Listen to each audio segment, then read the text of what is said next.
हिंदुस्तान की सरकार जनसंख्या नियंत्रण की लगातार कोशिश में जुटी है, लेकिन तथाकथित कुछ संत जनसंख्या बढ़ाने की बात करने लगे हैं। से ज्यादा संतान उत्पन्न करो। ये अजीबोगरीब और विवादित बयान है एक संत का।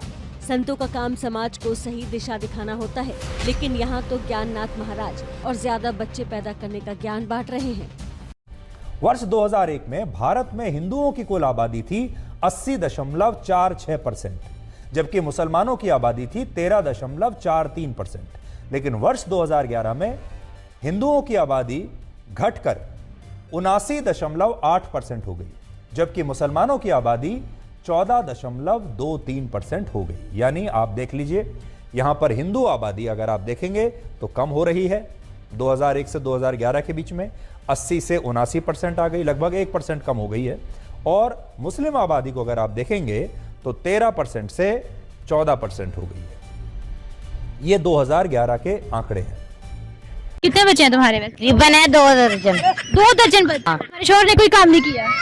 किए है ना, ये बच्चे दिए। उत्तराखंड कुछ दशक पहले तक ऐसा राज्य था जहां मुस्लिम आबादी बहुत ही कम हुआ करती थी, लेकिन वर्ष 2001 से 2011 के बीच उत्तराखंड में हिंदुओं की आबादी 2% कम होकर लगभग 83% रह गई और मुस्लिम आबादी 2% बढ़कर लगभग 14% हो गई।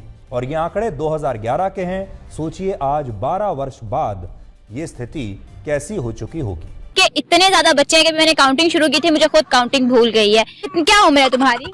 22 साल। ये सारे बच्चे तुम्हारे हैं? जी। मतलब ये कह सकते हैं कि ये सारा कारनामा तुम्हारा है? यस। और ये जल्दी शादी हो गई? हमारे में कर देते हैं जल्दी। क्यों? ऐसे ही हमारे में रिवाज है। रिवाज है जल्दी शादी करने का? हाँ। क्यों? लड़कियां बाद में भाग जाती हैं, कोई उल्टे काम करती हैं। जी। ओह यार ये कितनी औसम है यार। अभी तुम्हारे घर वाले डरते कि तुम्हारी जल्दी शादी करने का ये नुकसान है? कोई बात नहीं, बीर क्या, ये तो औरत का फर्ज बनता है बच्चे पैदा करना। जी। कितने बच्चे हैं तुम्हारे में? रिबन है 2 दर्जन।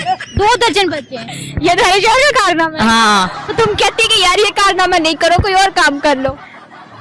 और काम भी करता है, फिर ये काम भी कर लेता है। अच्छा, ये काम भी साथ साथ? हाँ। क्या काम करता है वैसे? मेहनत मजदूरी क्या करता है? दिहाड़ी क्या करता है? मेहनत करता है, गुब्बारे बेचता है। वाह दीदी, वाह दीदी। नहीं दीदी, वाह दीदी। दीदी ये दादू, तो जब तुम्हारी शादी हुई थी तो मैं तब बताया था कि तुम्हारे शोहर ने कि मैंने जो है 2 दर्जन से ज्यादा बच्चे करने हैं? जी नहीं। नहीं बताया था? नहीं। क्या मुंह दिखाई दी थी? मुँह दिखाने से मुझे क्या देना था? 3 बच्चे दिए। 3 बच्चे दिए? हाँ। जो कि 1 साल बाद बाहर आ गए? बाहर आ गए 1 साल के बाद।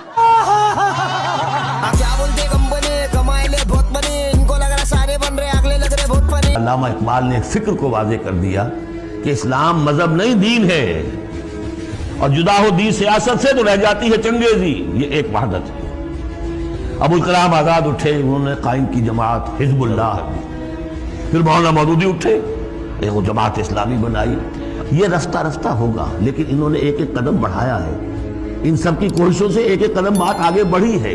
लतरकबुन्न तबक़न तबक़। लेकिन जिस तरह चांद रफ्ता रफ्ता पहली तारीख से लेकर 14वीं रात तक पूरा हो जाता होगा, होना है, वो लाज़िमन होगा जिसकी खबर दी है मोहम्मद रसूलुल्लाह सल्लल्लाहु अलैहि वसल्लम ने। वह सादिकुल मसदूक, उनकी दी हुई खबर में कोई झूठ नहीं हो सकता।